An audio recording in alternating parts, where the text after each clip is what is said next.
Welcome, ladies and gentlemen, to the second match of this best of 3 between Daywalker and Ptaq. Ptaq in blue is going to start with a big juicy 5 metal spot here. The rest on the map are 2.3. And in the top we have Daywalker starting in the opposite position, of course. And let's get into it. This is the second match of this best of 3 in the Alpha Championship Cup number 3. The winner of this gets to advance to the quarterfinals. And in the first match, Daywalker actually showed us a surprisingly good, not a surprise, it wasn't surprising, but a great use of numbers and flanking.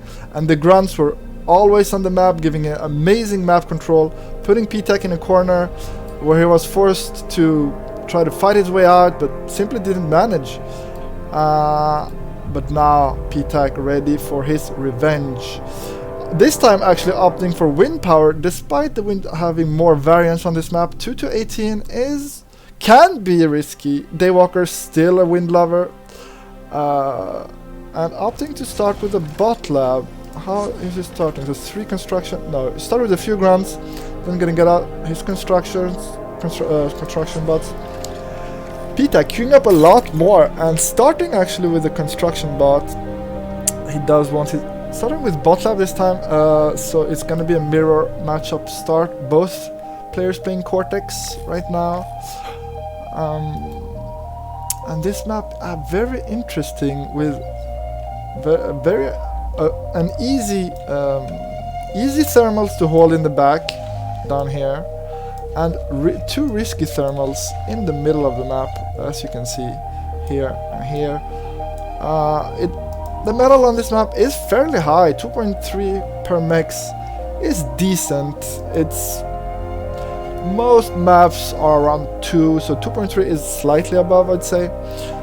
The wind is varied, so if you go down to 2 and you only rely on wind power, you're gonna be in for a bad time. But both players opting for pure wind power right now, and as the last time, Daywalker using his first grunt to scout ahead to get an idea of what Ptaq's up to.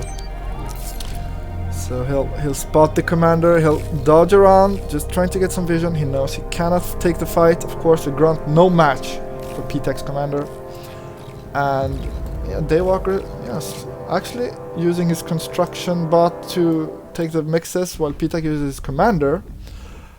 And the 3 construction bots actually helping him pump out units right now. And 4 construction bots, that seems a bit greedy to me, but maybe it will pay off. And we see Ptaq actually, yeah, he opted for construction tower instead of construction bots. So a construction bot is 80 build power and construction tower is 200. So roughly equivalent to 2.5 construction bots in power, in terms of power, build power. Yeah, both players simply expanding right now. Not a lot of units. I'm surprised. Yeah, now they're starting to move out on the map slowly, trying to see what their opponent is doing. Ptaq moving to the middle, but Daywalker ahead of him already, and already the 4 mexes outside of his main are already done. And he is scouting that Ptaq has not gone here yet. Of course, both players looking to expand to all the mixes they can. Ptaq pushing himself to the other side of the map. There's a small skirmish down here where actually Daywalker could have turned around to crush these 2 bots, but yeah, he knows reinforcements are on the way. He knows he's too close to the enemy base to be able to do any significant damage. And Ptaq being way more aggressive this time with his grunts, and yeah, the flank bonus damage there managed to win him the fight. Actually, he had less grunts at the end, but simply the flank damage bonus doubling his output. Yeah, right. But he can't. Yeah, you can't continue forever though. And the grunt finally dying. A lot of small grunt skirmishes, but it's a mirror matchup, so it's basically down to luck when there's 1v1 grunt. And who shoots first, right? Ptaq slowly expanding down here. Actually, it seems he's expanding faster? No, both players about the same. Daywalker maybe in some trouble. No, not really. He does see this. He has a radar right here. They are in the dead zone, but he saw them earlier. Yeah, he knows exactly what Ptaq is up to.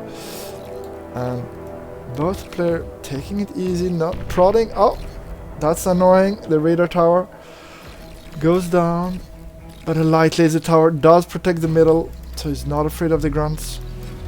He'll have to suicide a few grunts to take down the laser tower. I think 5 or 6 might not even be enough. Light laser tower shreds through those small bots. So yeah, both players, but Ptaq actually having way better map control this time, as he's essentially almost cutting off the map like this right now, which is amazing advantage if he can hold it and expand onto all those mixes, and especially deny the mixes for his opponent. Yeah, Daywalker slowly walking down. Actually, I'm not sure where he's going. Oh, he wants to set up another radar, I believe. Yeah, a radar up there to have a better view. And Ptaq actually pushing in with superior numbers here. Oh, but a pounder tank will shut that down completely. The pounder, great against grunts, great AoE damage, very slow though, so the grunts will easily run away from it, but they cannot fight into that pounder or it will shred them. It has a lot more HP, great area damage. It's simply one of the best early tanks against swarm of units, so like the grunts, the fleas, all of that stuff, but it is slow. At 41 speed, yeah, it is slow, so easily outrun by the faster bots. But it does mean it protects him and his back. But Ptaq doing a great job of denying this right side from Daywalker, who has a lot more trouble this game to get out on the map. He has taken the left side, but Ptaq will all see that there's nothing down here either. We see, yeah, queued up construction worker, which is going to take control of that small area. While he doesn't, this equivalent area for him, he's not even close to having it. Ptaq doing great work with his grunts right now. Just keeping Daywalker. It's a complete opposite of the last match where Daywalker managed to keep Ptaq in a corner, but this time Ptaq giving him a taste of his own medicine, and we see our brutes getting out of the map versus the lighter in scissor tanks.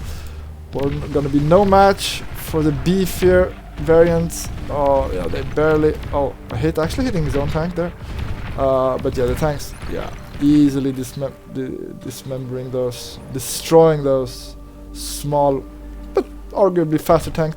The pounder, great against smaller masses of units, but against medium tanks that are spread out, he's not actually spreading them out here, which is not the biggest deal because, yeah, they're simply tanky enough, but a bit missed opportunity to split them, make sure he doesn't take free extra damage.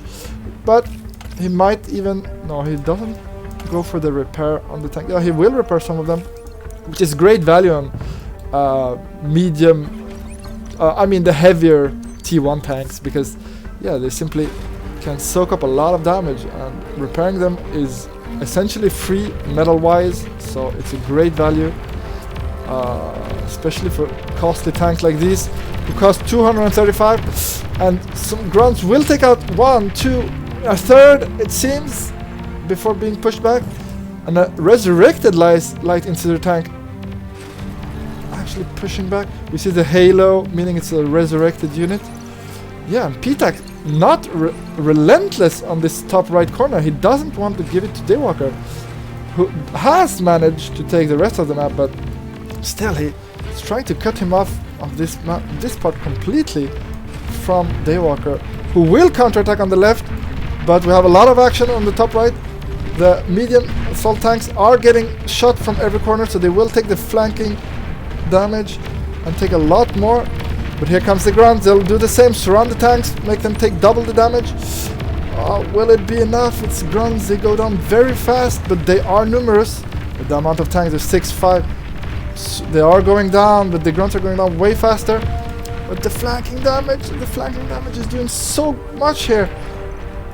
Doubling the DPS of the guns, but on the left side, it wasn't enough. The medium assault tanks will shred through those light laser towers and completely destroy with just 4 small tanks, and he doesn't have anything in the back. He only has 1 laser tower. It's not going to be enough. He needs to be careful. Is he reacting? It doesn't seem that way. He's very busy. On the top right, he's now going back. But Daywalker is right here. This army could easily take down his commander if microed correctly. We'll see. But Daywalker in his base is going to destroy production while... But Daywalker, his commander is in deep trouble. He's thrown them all and he's going to go down. Yeah, it was too much.